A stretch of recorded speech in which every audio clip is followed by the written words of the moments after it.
Hi everybody, welcome. Here are the big takeaways from this Chapter 4 called Ethical Guidelines for Psychological Research. Psychology has a famous history, infamous history actually, of psychological experiments that today would be considered unethical. Stanley Milgram's obedience study tried to see how far an authority figure could push a research participant to knowingly cause harm by giving shocks to a person in the next room. Philip Zimbardo's prison study discovered that students who were asked to act as prison inmates or prison guards really took on the role, and they started to feel the helplessness and the misery or the power madness of each role. Perhaps most infamously was the Little Albert research study of John Watson, the behaviorist, who taught an infant to intensely fear furry animals by associating them with a really loud, terrifying noise. In each case, the human participants in this research were left rattled or deeply stressed by the experience of participating in psychological research. It was only in the latter half of this past century that psychologists established rules for the ethical treatment of human participants, ensuring that none of those types of experiments could ever occur again. So, big takeaway number one in this chapter: research ethics are based upon a cost-benefit framework. All modern researchers must carefully consider ways to ensure that knowledge gained in psychological research is worth any risk of potential human distress. Now note the word potential here. It asks psychologists to carefully consider the participant's point of view.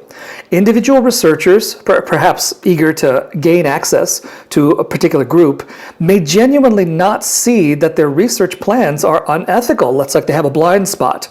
Ethical considerations are inherently subjective, but the human participant's point of view takes priority over the researchers.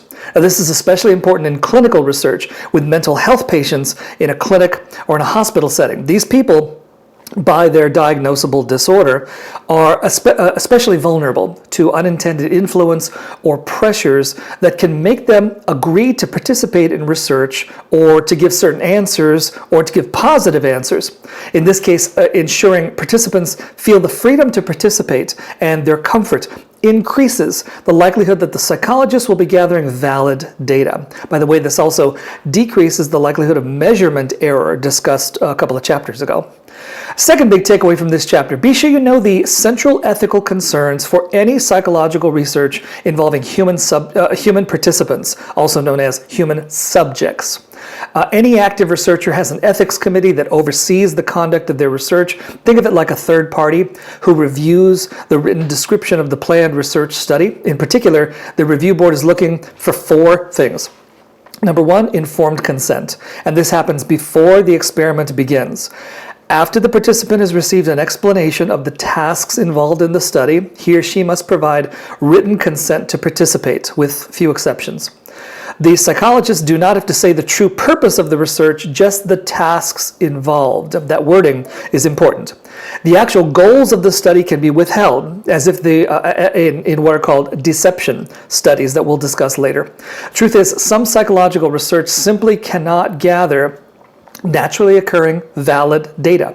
If participants knew that they were being watched in a psychology study, being watched would compel the participant to change their behavior to look good or at least avoid looking bad. And this is called a social desirability bias, and also contributes to measurement error and kind of ruins your data collection.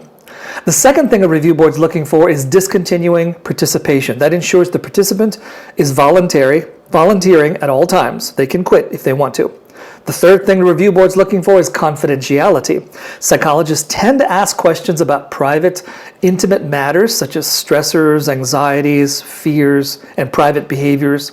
The research participant must be assured that no one else will ever be able to associate the information they provide in the study with their name. This is also known as anonymity, confidentiality, anonymity, almost the same thing. The fourth and final thing that the review board is looking for is debriefing, and that happens after the experiment is completed. A full explanation of the study's purpose and goals are provided. Any questions are answered. We ensure the participants are satisfied and calm after the experience. That's especially important in deception studies. And that leads us to our third takeaway. The third takeaway is about using deception in psychological research.